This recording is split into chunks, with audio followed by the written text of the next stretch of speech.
Here we are, everybody, Wednesday night, right after AEW Dynamite goes off the air, and of course, here we are with Dynamite After Dark.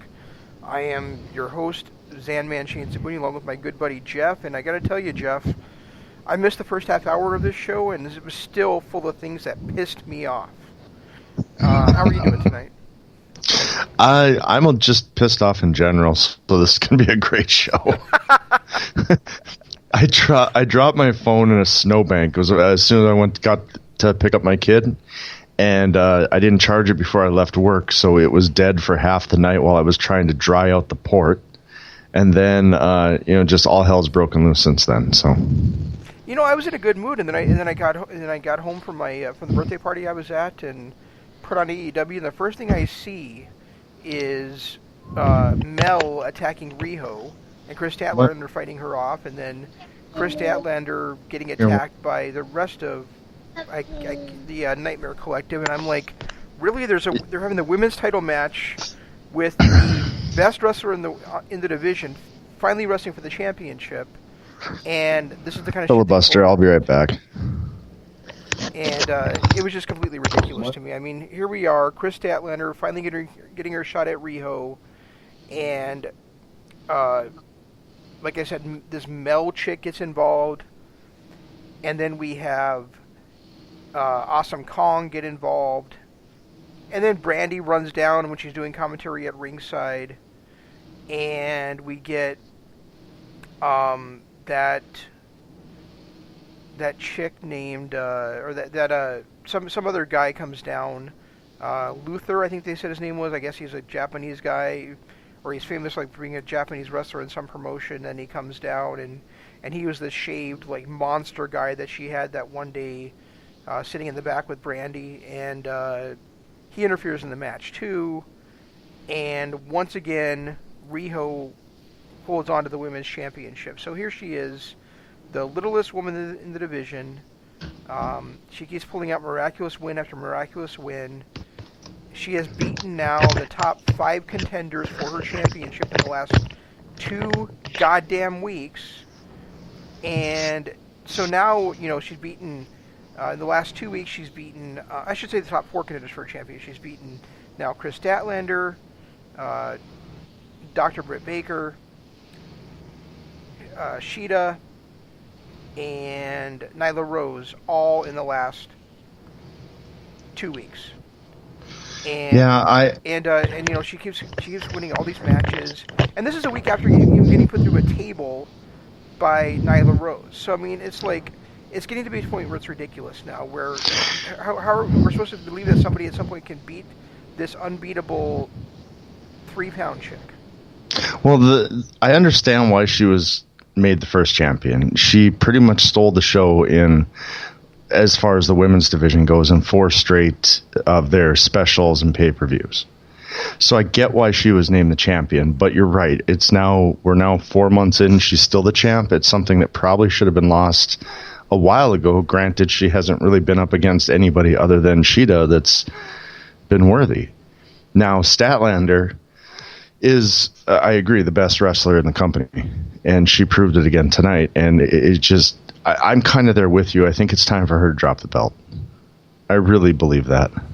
Yeah, and now she's beaten every single woman, and she's, like I said, she's beaten every top challenger in the division in both singles matches and multi-man matches. So now what? This Mel chick is going to be the one to beat her, or Brandy Rose is going to be the one to beat her. I mean, it's just ridiculous. And if not, it's probably going to be goddamn Britt Baker, which makes me even more pissed off. Unfortunately, I think it's going to be Britt, because Britt is solidly in the middle of her heel turn. Yeah, and that's what we need. And is another unproven person at the top of the division. Right. And well, I mean, let's face it, there's not a whole lot of proven commodities in that division anyway. I mean, outside of Allie. You and I agreed last week when we talked about this that far and away, Hikaru Shida and Kris Statlander are the best 2 women's wrestlers in the division, and it looks like they're not going to get a sniff at that title. Oh, yeah, I agree. And they did a great job the last few weeks getting Kris Statlander over, too, and then they blow it with this. Yeah, and now they've got them all teaming together, too. So it's just, I don't know. I don't know what to think about it. I think that's a huge misstep.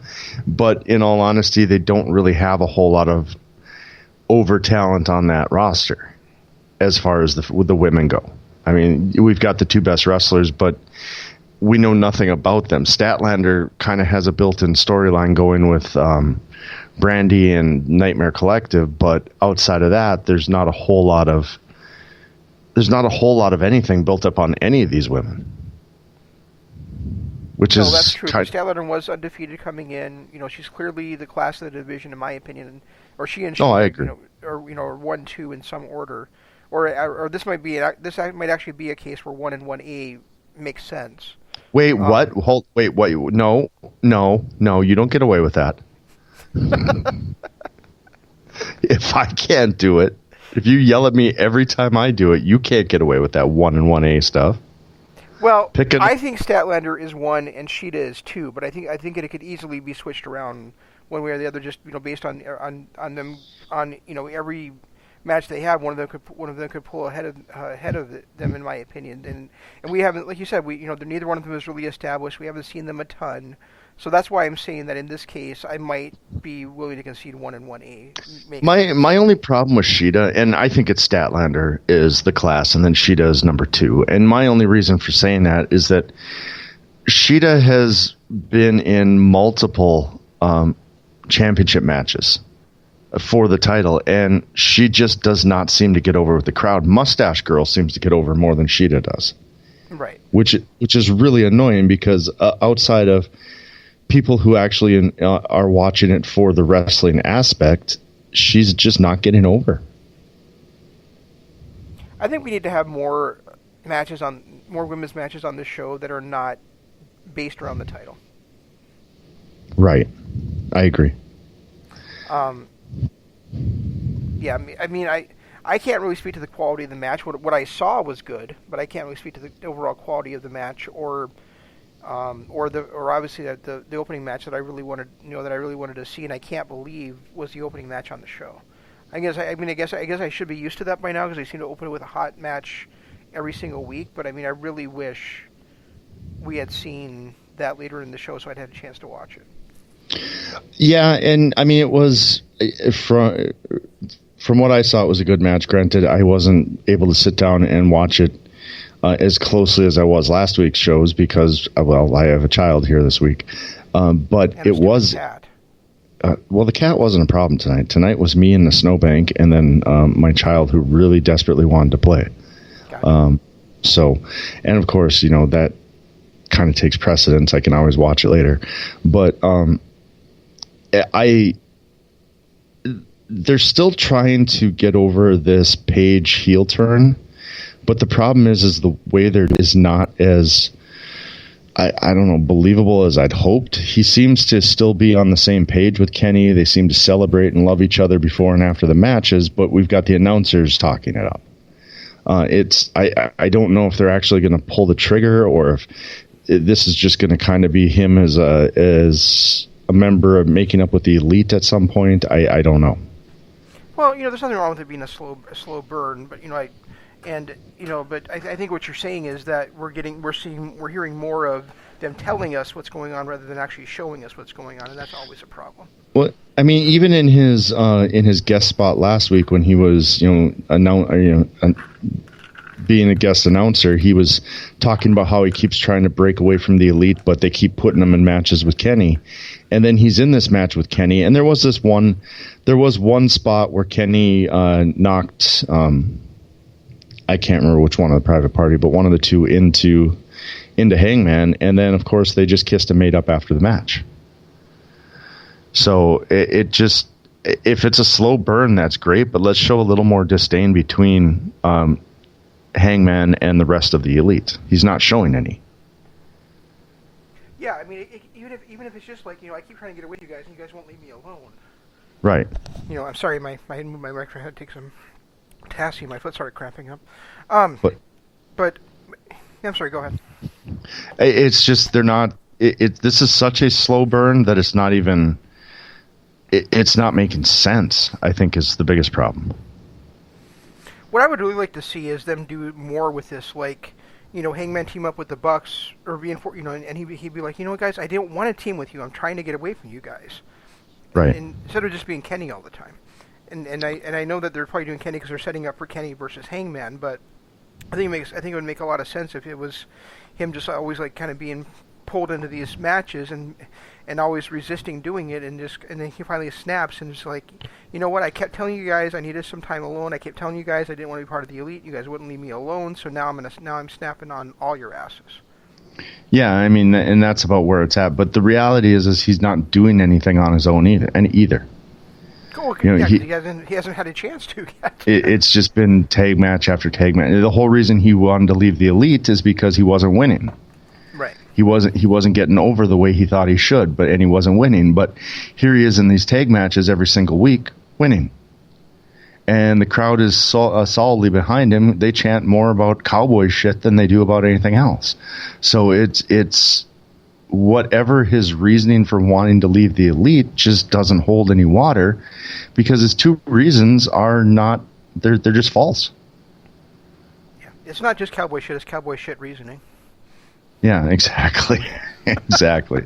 So I mean there you go. Our first two matches of the night, and the first one is a heel turn angle that's just not making any sense because his whole reasons for turning heel aren't there, and the best wrestler in the division getting punked out of a world title win by Nightmare Collective interfering in something that really didn't make much sense either.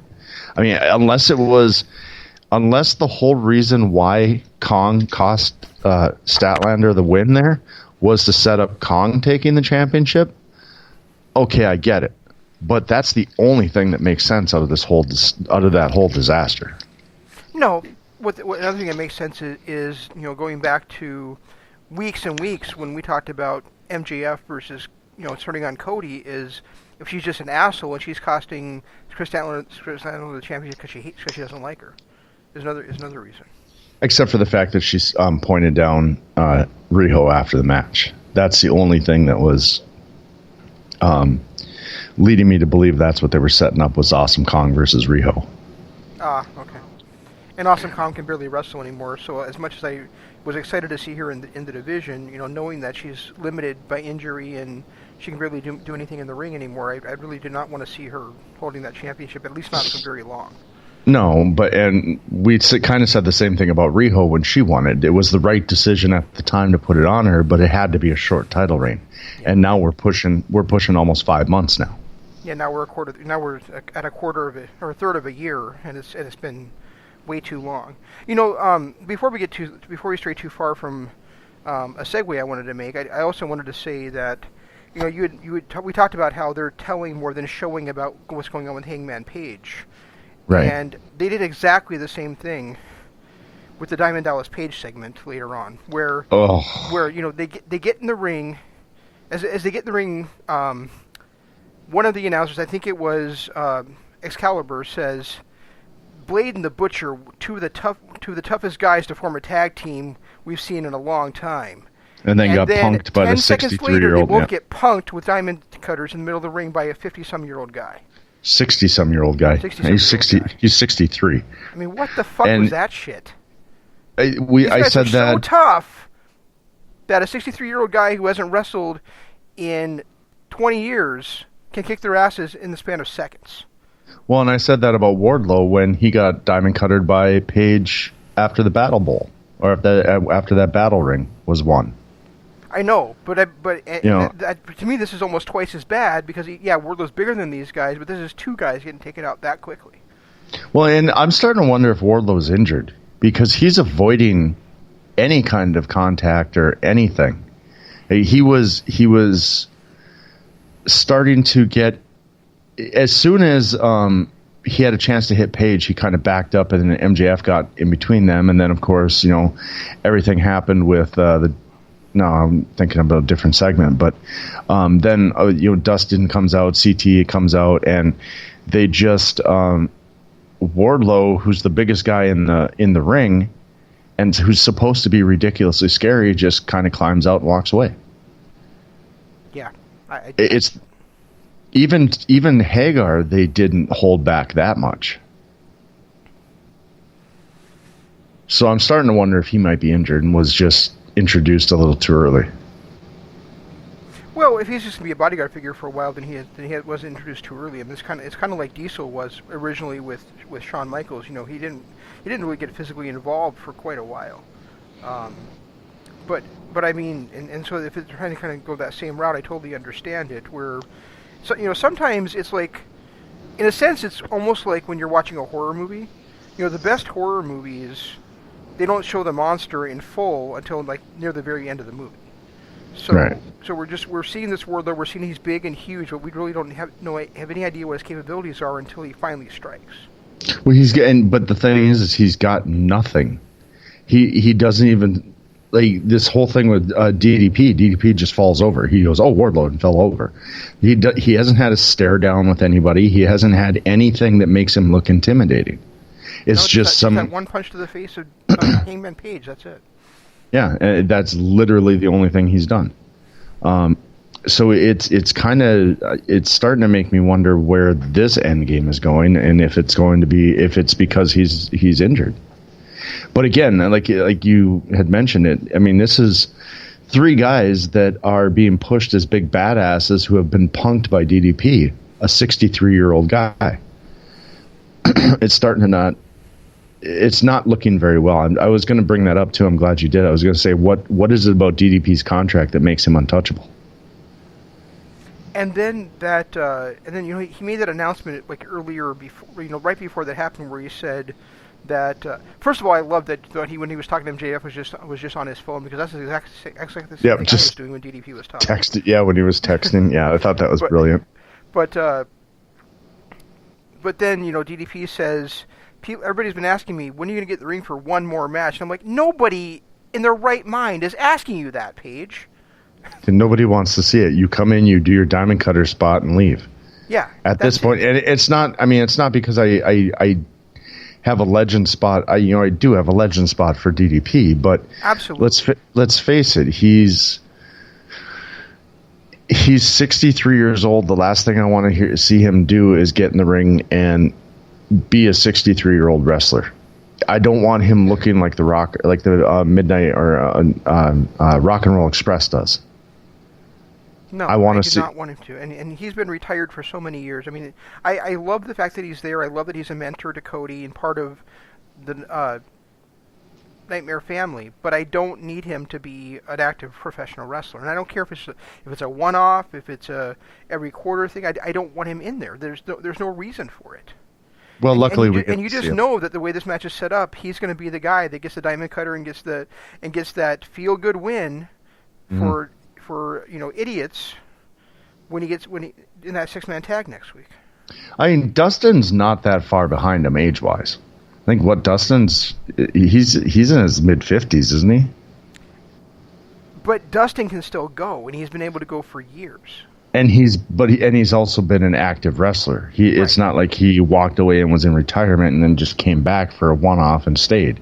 He has been an active wrestler for quite a while. Right. You know, and he's still in shape. He can still perform, and he's been able to change his gimmick, whatever he does, a lot like Jericho does, to adapt to today's style of wrestling. Where I don't see Diamond Dallas Page was never that great technician, or never that really great storyteller. He had an insane connection to the crowd, and he was able to hit high spots and tell a decent enough story in the ring to carry the match. But he was never that Dustin Rhodes, Chris Jericho type of storyteller. So plus, let's face it. You know, we talked the other day on Kingdom of Honor about guys that started late in their careers and got over late in their careers. You know, DDP was like 35 when he first broke into the wrestling business. Well, he was 28, but they typecast him as a manager. He didn't actually get in the ring until he was 35. That's what I mean. When he actually became a wrestler, he was like 35 years old. Yeah, and then it still took him, it took him till his former talent came back, and he turned on them to really get over with the crowd. And once he turned on NWO, there was no stopping him. And he had, a good 2 to 3 years there where he was probably the most popular guy in the business next to Stone Cold. Right. Whereas that's where the difference is between him and Dustin Rhodes. Though, like, Dustin's been wrestling since he was like 18 years old. And he's been in incredible shape most of that time, and he's got the experience of how to do it, and he's gotten better over time. I mean, DDP, I mean, Dustin Rhodes is better today than he was in '95. Well, yeah. DDP all DDP can do is duck out of things and do diamond cutters. And that's pretty much all DDP ever could do. I mean, that's what got him over so good. He was the working man's champion. He was the people's champion, but he was also... I'm trying to remember the last time he put on a classic. Was it 98 against Savage? Yes. He did have a couple of decent matches against Hogan when he was going for the title, but I think the last really great match he had was against Randy Savage at Halloween Havoc. Actually, it was Halloween Havoc, but it was against Goldberg in the match that ended the show where it got cut off, and there was that huge controversy. Yeah, that's right. The match that nobody ever actually saw until it came out on video. Well, I saw it. I mean, when I was watching it, the cable system did cut off, but it came right back on. But I know a lot of people didn't, and then they aired it the next night on Nitro, and cable companies had to give back a lot of money because people were complaining, and it was just a whole big mess. And that was actually a really good match he had against Goldberg. So yeah, you're right. He did. I mean, he did it when he got the championship in WCW. He earned it. It wasn't something that was just given to him as you've been popular for so long, let's just give it to you. He actually earned it. Right. Because he had that. I mean, he was probably the most popular guy in the company there for a long, long time, and that was when Goldberg was at his peak. DDP arguably was still the most over guy in that company, and he did have a string of, a good 2 to 3 year string of putting on quality matches, but I would never have called him a technical wizard. A lot of them were his jobber matches where he'd come in, give a diamond cutter, and leave. This is the first time that I looked at this and that I looked at anything with AEW and said, okay, so this is definitely a result of nepotism. Yep. Yeah. And now we get to see him in his one-off next week. Whatever. It is what it is. Hopefully it is a one-off and he goes back into the sunset. But I don't know. This is really the first Dynamite episode that I've been fully disappointed in. And not because, that opening match was good. The 6-man tag match was fun. The Dustin and Cody versus Lucha Brothers was fun. But nothing really impressed me. I guess Sammy did again, but that match itself was a little less than what I've expected out of Sammy lately. And the whole thing at the end with the Dark Order coming out and and getting Pentagon kicked by again by an ad hoc team. Yeah, that was just fantastic.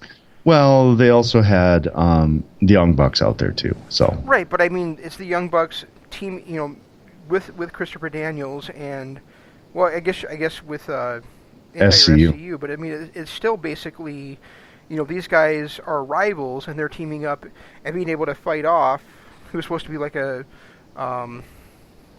cohesive stable. Cohesive? Have they done anything that would make you even slightly think they're cohesive? They get their asses beat every week. They do, but my point is that they're a stable together. They should be cohesive, and yet they're getting their asses kicked by the Bucks and Team Overrated. I mean, I like the fact that they are kind of running with the NJPW theme of having everybody's got to be in a stable type thing, and they build their shows a lot similar to the way NJPW does, but these stables have to actually do something and matter to really be, to make it feel like the elite has it, or the elite and inner circle really has any competition. I mean, Dark Order, for everything they've done to try and get Dark Order over, and I mean, they had a misstep from the beginning by having these guys debut with nobody knowing who they were. Mm-hmm. And then they fought up from that. They got into this tournament. They actually put on decent performance in the tournament, but then got punked out by Best Friends, and really never amounted to anything after that. No, and then they looked like they were building them back up, but now they're getting their asses kicked every week again. Yeah, I mean, right now the only thing that they're using to build them up are these little sideshow gimmicks and commercials, infomercials or whatever, but it's not paying off because as soon as they get in the ring, they get their asses kicked. No, and it might take somebody big to actually accept that offer of the mask for that to happen, and Daniel's doing it would have been cool. But Daniel's doing it probably would have been the thing that could have finally gotten them over and gotten them into a different area, because if somebody, like you said, somebody big, somebody like Daniels puts that mask on, they're not losing. You're not going to put the mask on Christopher Daniels and turn him against his brothers after this many years, and especially Frankie Kazarian, without having that stable go on a run. Right. And about Christopher Daniels, during his match with Sammy, JR said Christopher Daniels has been an overachiever throughout his entire career.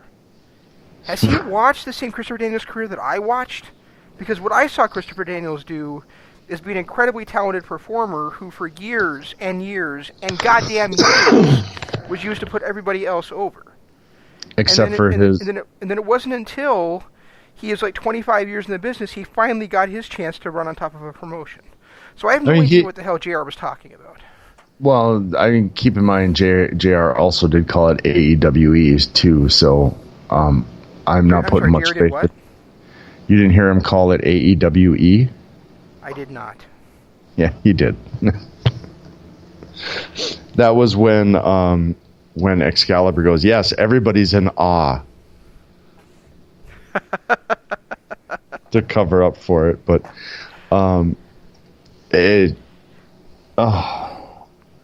I don't know. I overall I didn't watch it as closely and intently as I hoped I would because I had so many other things going on, but I was very disappointed in this week's episode. Very, very disappointed. Yeah, and a couple more things that I just want to touch on that disappointed me because I started the show by saying it was full of things that pissed me off. You mentioned that we got to see the Lucha Brothers against the Brotherhood, which is awesome, except for you have those two teams facing each other, including the most exciting professional wrestler on the planet who's not named Will Ospreay or Hiromu Takahashi, and you go to commercial when he's doing his stuff. Yep. And then you come back, and they're in control, which you really couldn't see much on the little tiny screen as far as what Ray was actually doing. And you didn't get the feel from the crowd. You didn't get the excitement from the announcers because it was all being overrun by the commercial.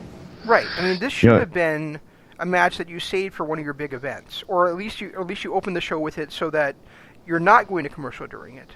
But right.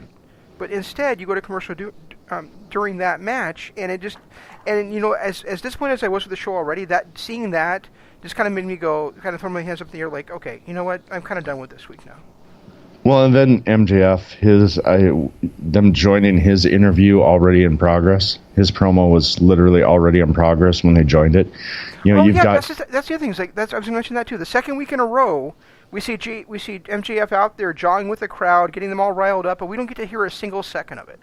You've got the best talker in your company, and I don't think it's arguably. Jericho is a great talker, but I think right now MJF is probably the best in the company. Yeah. And we get his promos constantly joined in progress, so we don't get to hear him do what makes him the best talker in the company, and that's his crowd work. Right. I mean, we had to see him out there doing it, but do we get to hear it? No. Nope. And literally, that's what makes MJF so great on the mic is his crowd work. Yep. That's the one thing he's always excelled at. So I don't know. You start off with this really, I don't even know if I want to call it a slow burn, just nonsensical heel turn by Adam Page.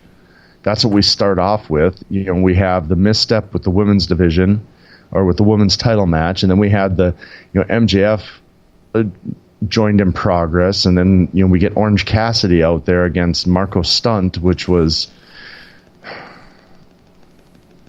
I guess, the Orange Cassidy stuff is fun for a while, but he was in the ring way too much for it to continue to be fun. The other thing that we skipped over a little bit, just talking about we talked about that tag match that they went to commercial during, that kind of pissed us both off, is we also had the 50-some-year-old Dustin Rhodes pin Rey Fenix in that one.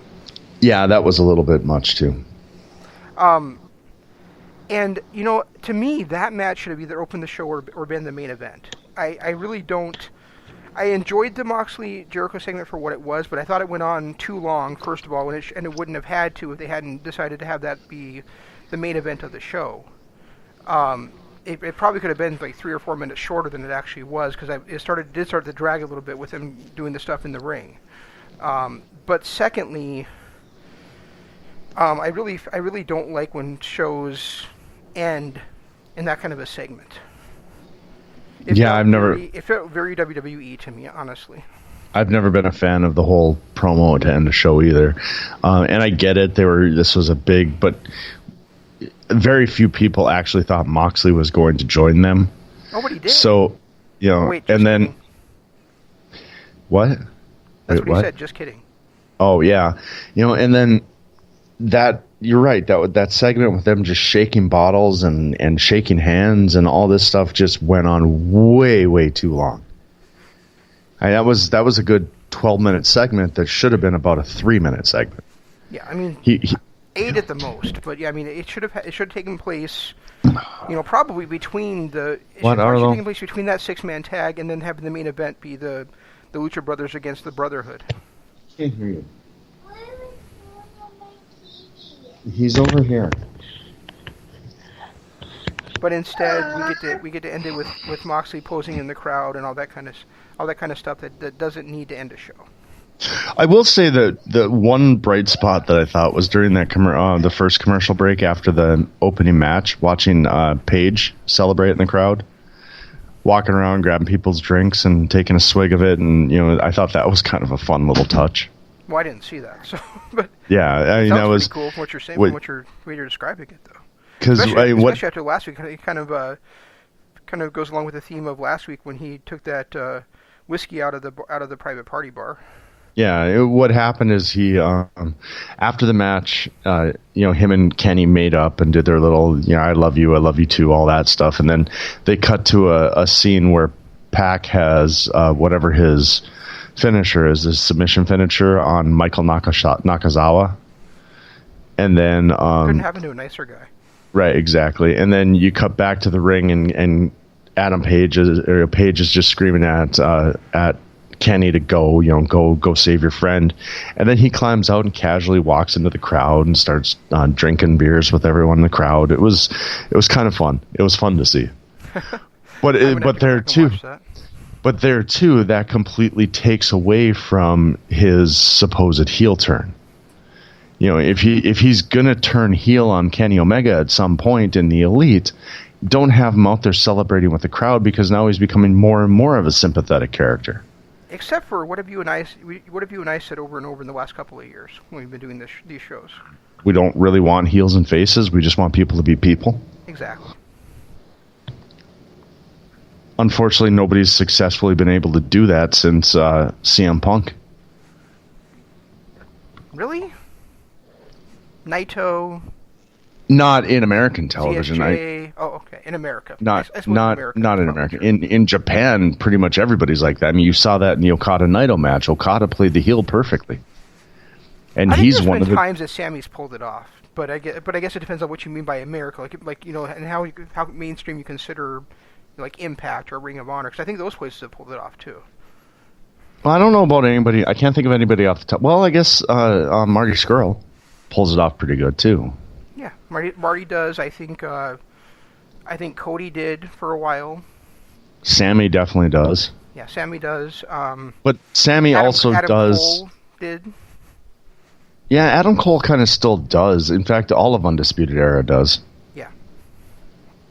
So yeah, I guess there are still some people that are leaning towards it, but it would be nice to see a lot more of. I'd rather see people just be people and not have people being assholes just to be assholes. You know, the other person that I would mention, and you know, we could talk about this another time also, but is Matt Riddle a babyface? I don't know what the hell Matt Riddle is. I think he's just a guy.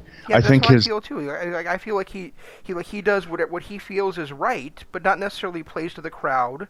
You know, he'll take a vicious tactic if it's gonna win him the match. Well, yeah. I mean, what he does is he plays to the crowd during his intro. You know, and then as soon as those slippers get kicked off, flip-flops or whatever, then all of a sudden he's a completely different. He's the MMA badass. Yeah, he's Mr. Intensity for sure. Right. Which is what got him over, you know, his match against Drew Gulak, the one that I saw that I was like, okay, this guy's something special. You need to keep an eye on him. And then you started watching him more, and we both realized just how great he is. But yeah, I think he's another one too. That once those flip flops come off, he's no longer the playing to the crowd guy. Yeah, and other guys in NXT that I think are fit that mold to one extent or another would be Velveteen Dream, and then also definitely Tommaso Ciampa.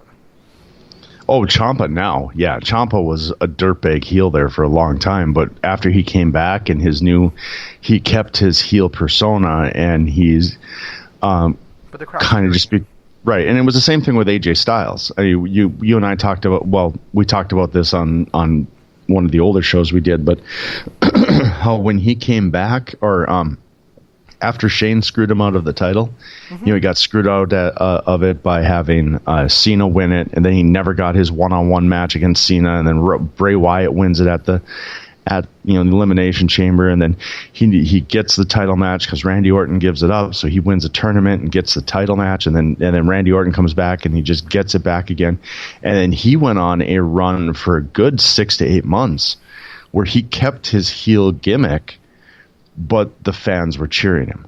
Yeah. So he really became that sympathetic heel character, kind of like what Ciampa is right now, where he's a badass. He's going to do whatever the hell he wants to do, but the fans are still going to cheer him. Yeah, and I think that's where, you know, I think that's where Hangman Page could be with AEW, and honestly, I think that's where Pac is with AEW right now too. And yeah, I feel Lucha Brothers. I still feel bad that I excluded Pac from my Wrestlers of the Year talk. I do. You know, he's so talented. You know, I listened to the Super J cast yesterday, and I was listening to their year-end awards. And do you know that my guy Sonata, your guy Sonata, our guy Sonata was not in the top 5 for either Most Improved, Wrestler of the Year, or Overlooked Wrestler of the Year? I think that it doesn't surprise me about Wrestler of the Year because there's so many guys that, as much as we love this guy, there's so many people that had better years than him and put on better matches. But there's no way that he shouldn't have been in the Most Improved or the Most Overlooked. Yeah, definitely. I was shocked. I would put him maybe as the Most Improved Wrestler of the Year. Maybe when you look at, I mean, he did have some momentum though last year, where you could look at a guy like El Phantasmo, who really at the beginning of the year was nothing. And then he had that ridiculous ladder match against David Starr, joined the Bullet Club, and went on a run. So I would argue that maybe El Phantasmo might have been the Most Improved of the Year. Darby Allin is certainly looking that way for next year. Well, this was for NJPW exclusively. So to me, El Phantasmo should have been like in a Rookie of the Year type thing, because he had never wrestled in NJPW before, like, what, March of last year? Oh, this was NJPW only? Yeah. And he wasn't in those? Yeah. Okay, now I'm never going to listen to that show ever, because I can't agree with them. Sorry, guys, I can't agree with anybody that would exclude. I was thinking this was like, all promotions lumped together, and WWE and AEW and everybody's kind of lumped in with it. Right. knowing that it was NJPW only, I can't get behind anybody that says that he wasn't deserving of at least those two, most improved and most overlooked, and definitely a top 10 spot in the Wrestlers of the Year. Yeah, and this was like, this wasn't just them though. This was like their, over 400 listeners voting for them in their whole. God, that's embarrassing. But I will tell you this also, because this will make you feel better.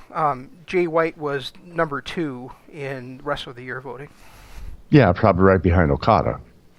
Was it? Let me think. It was. No, Okada was number 3, I think. No. Who was number 1 then? I'm trying to remember who number 1 was. It was obviously it was Ospreay. Well, yeah, because I was just a top 4 there would be Ospreay number 1. I would say White number 2, Okada number 3, and Naito number 4. No, it wasn't though. Okada was lower down. I think Okada was lower down. I think he was like 4th. And then maybe Kota at number 5. So I can see why Sonata didn't make it into that group. Yeah, Tanahashi, Naito didn't get very many votes, but they were like in the top 7. That's ridiculous. Naito should have been top 3 or 4. I can't think who number 3 was, but I don't think it was Okada. It might have been Okada, but I thought Okada was 4th. I mean, I get that Naito had a kind of rough year as he went through it, but the reality is he had a winning win-loss record. He held the Intercontinental title 3 times throughout the year. Mm-hmm. He started the year by beating Jericho at Wrestle Kingdom. Yeah, definitely. I mean the most. I mean, it sure seems like it had to be Okada, but based on the names that we're thinking of right now, but I don't think Okada was in the top 3. It definitely was Ospreay number 1 and White number 2, though, which I thought was awesome. Yeah, and rightfully so. And then, like I said, Okada, Naito would probably be 3, 4. It would depend on my mood as to which one would be 3 and which would be 4. And then I would say probably Kota Ibushi. And then you start looking at some of the juniors, like maybe Ishimori would have been in there, would have been in the top 10. ZSJ obviously would have been in the top 10, even though he didn't have quite the year he had in years past. Shingo Takagi would have been in that top 10. That's number 3 was with Shingo. I don't think Shingo was number 3. That's what the vote was, though. It was Ospreay 1, White 2, Shingo 3, Okada 4. Oh, that's almost embarrassing. Well, if you think about it, though, Shingo and Ospreay had the advantage of being in both major tournaments of the year. They did, but Shingo... So that's a huge body of singles work compared to Okada's, like, maybe 8 to 10 matches. I thought Okada had, like, 14 matches. Okay, but that's still, even if he had 14, that's still 14 matches throughout the year, whereas Shingo and Ospreay probably had 20 matches just in those 2 tournaments themselves.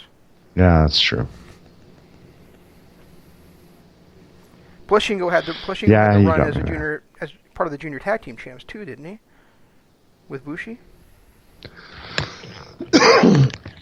I thought it was. I didn't think they had the junior tag champs. I thought they were part of the 6-man, weren't they? That's probably that might be true. Or maybe they did have. I'm trying to think who the junior heavyweight champs were. I think you might be right. I think it might have been Shingo and Bushi. Yeah, because I think they did have them at one point during the year. But I mean, the year closed with Phantasmo and Ishimori having them. But I think at some point Shingo and Bushi had them as well.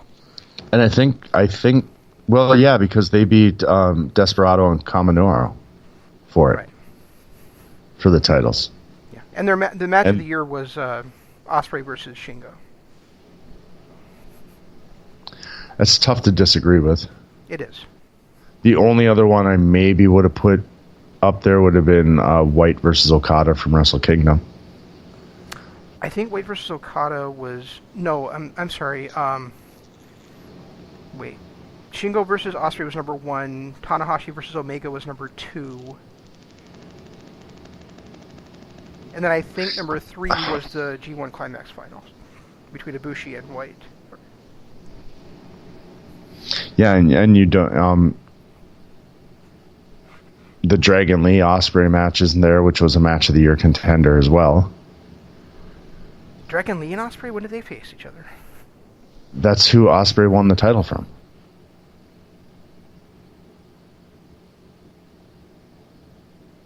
He beat Shingo to win the Super Juniors, and then he did Dragon League at Dominion. That's right. Yeah, that was a fantastic match. Yeah. And that's not even counting some of the tag matches that were out there. I still think the Birds of Prey versus Bullet Club match was one of the best matches of the year in NJPW too. White versus Naito was probably my favorite match of the year.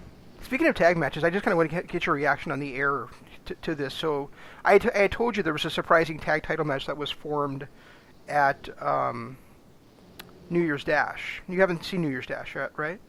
Not yet, no. All right, so you don't care about spoilers. So here's Never. The tag team title match. Juice and Finley, so Finn Juice, defending against Kota Ibushi and Hiroshi Tanahashi. I'm not mad at that. No, that's pretty awesome.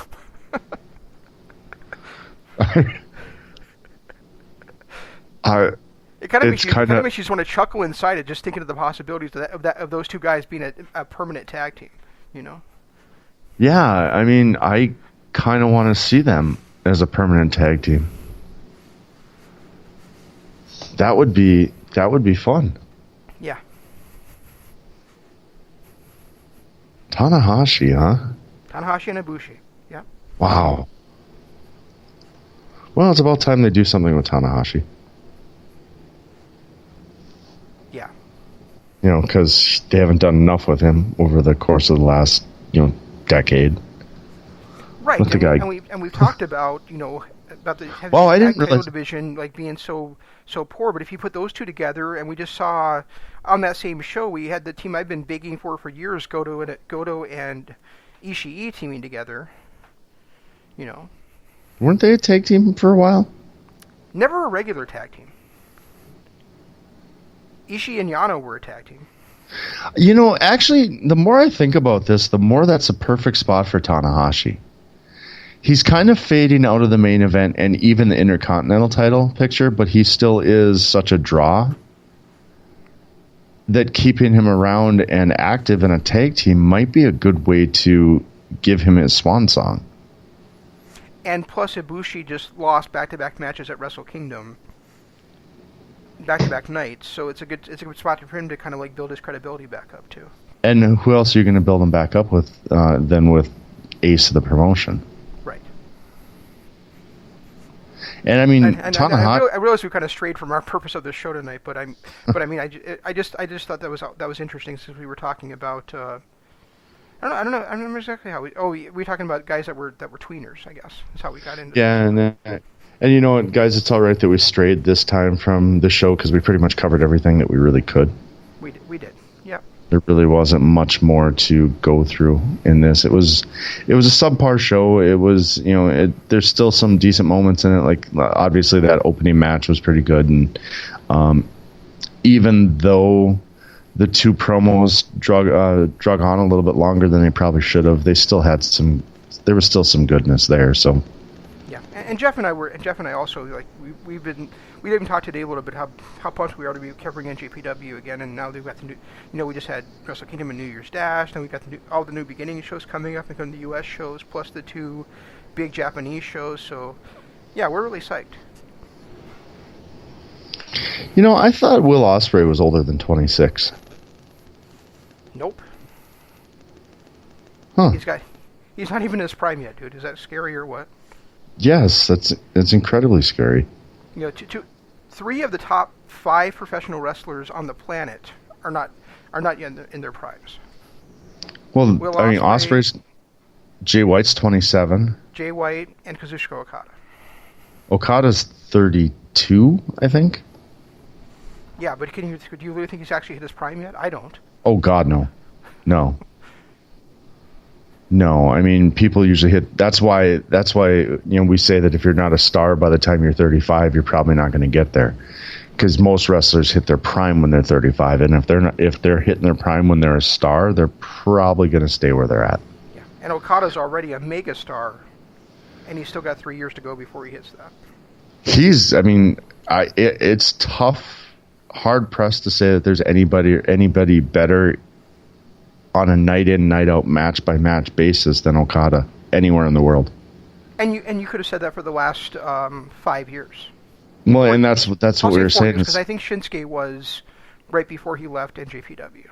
Well, and Omega had a run there where he was, and I felt like Gargano had a run where he might have been there, no. But then there's nobody that's been consistently the greatest on the planet than Okada. Exactly.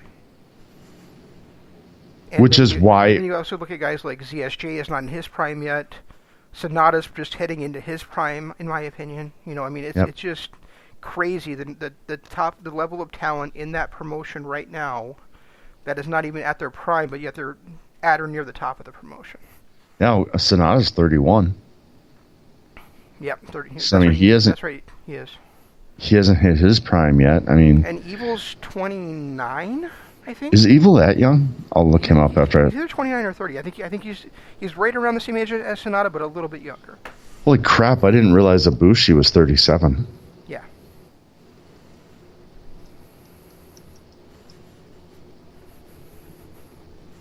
It's a little older than I thought he'd be. Evil is 32.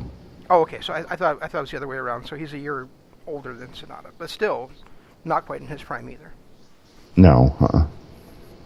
Yeah, there's a lot of talent. It's crazy there. A lot of talent there. Oh, and since we're on this, and we already agreed that we're talking about NJPW for now. We talked about the Never title the other day. So I was thinking about this, like guys that are under 35 that are not yet at the top of the promotion that could be wrestling for that championship and make it back to what it should be, like the young guys fighting for it. Shingo, David Finlay, Juice. Then you got Evil, and you've got Sonata. That's just 5 guys right there that could cover the course of 2 years of title defenses. ZSJ is 32. And ZSJ, I didn't realize he was. That's right. Shingo is 37, so he's not a young guy anymore. Well, I guess he feels young because he's not been in NJPW very long. But well, yeah, he ruled over Noah though for almost 2 decades.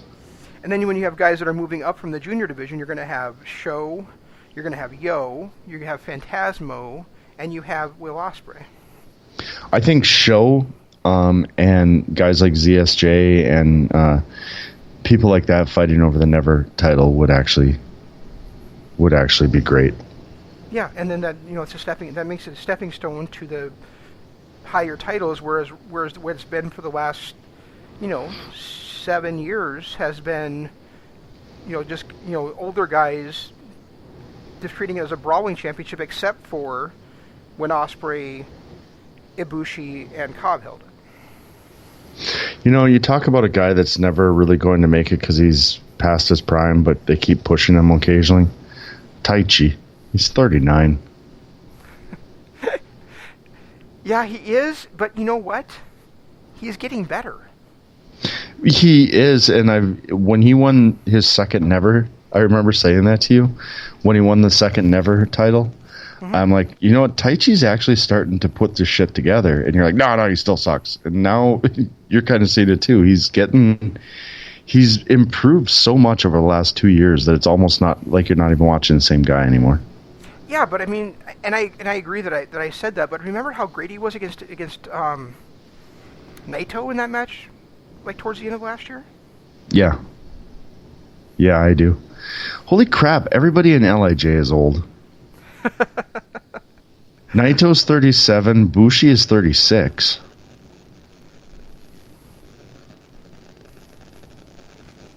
What's Hiromu, 24? I'm looking him up now. This is what happens when we start talking wrestling, guys. It goes everywhere. He's 30. Jesus, he's 30. I didn't know that. There's nobody in LIJ that's under 30 years old. But if you reset the Never title to what it's supposed to be, which is like the younger guys fighting for it, let's say guys under 35, then you come back and next year I would say next year when Shota Umino comes back, it's a perfect spot for him to come in there and take the organization by storm by winning that championship from somebody important like ZSJ or Ospreay or somebody like that. You know what I mean? Did you hear he cut his hair? He got his head shaved. Shota? Yeah, he lost a match in CMLL and they shaved his head. Shota Umino. Yep. No, that was the other guy. That was Kawato. I thought it was Umino. No, that was Kawato. Umino's wrestling for Rev Pro, not for CMLL. Oh, okay. Whoever the guy was that went to CMLL got his head shaved. Okay, all right. Yeah, and I was on the same call when Imp told us both that. Oh, my last few days runs. Well, every day runs together. I guess it wasn't just the last few days. All right. Well, I got nothing left on what we were supposed to be talking about. So. No, as far as this episode's Dynamite goes, I hope next week's is good. Well, next week we kick off the Bash at the Beach. So. We get to run next up. Week we get to bitch about Dynamite Page being in the ring. Hopefully, it's not for very long and it's really quick. And hopefully he hits his cutter, but somebody kicks him in the face and he rolls out, and somebody else comes in and gets the pin. Good call. Anyway, that's all we've got for tonight. Make sure you stay tuned to all the other LOP radio shows. Oh, Jeff, tell everybody where they can listen to us at. And we got our tonight. Well, our Patreon, patreon.com/Kingdom of Honor. We do a lot of exclusive stuff, and we're actually going to do a show after we're done with this.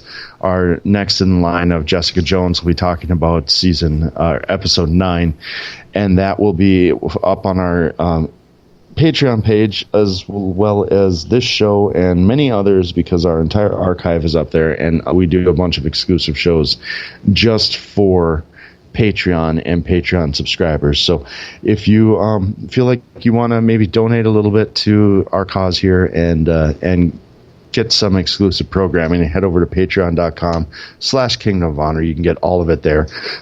Twitter, you can find me at Regi Co-op. You can find him at ZanmanLOP. Use hashtag KOH, hashtag DAD. Everything I put up there is tagged with that, so it's easier to find us. And you can follow us for all kinds of wrestling goodness. And then, of course, YouTube, something that we're trying to get our YouTube channel up and going. It's youtube.com/Kingdom of Honor. And starting this weekend, we recorded our review on the latest Star Wars movie, The Rise of Skywalker.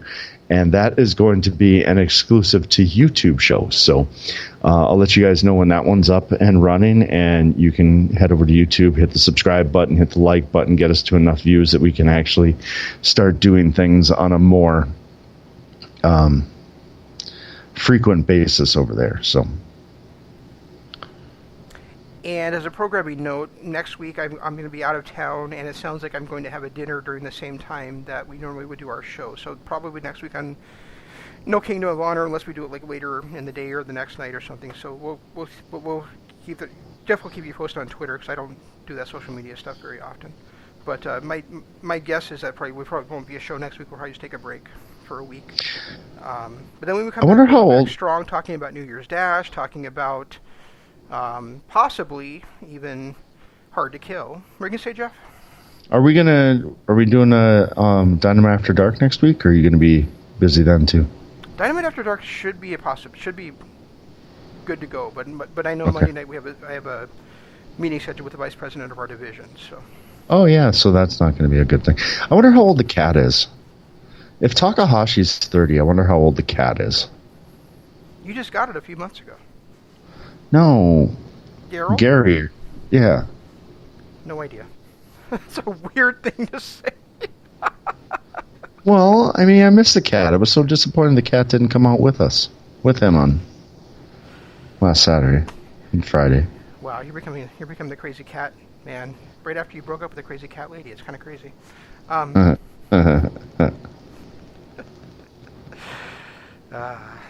You laughed because it hurt you. Anyway, stay tuned tomorrow to Imp's LOP Radio Adventure. On Friday, The Right Side of the Pond. And then next Wednesday will be Sports Entertainment is Dead, plus Dynamite After Dark. I'm almost positive. That's all we've got. We'll try to do better next time. This is Shane saying long days, pleasant nights. And Jeff saying... Goodbye. G1 Climax 27. Goodbye. Good night. Bang.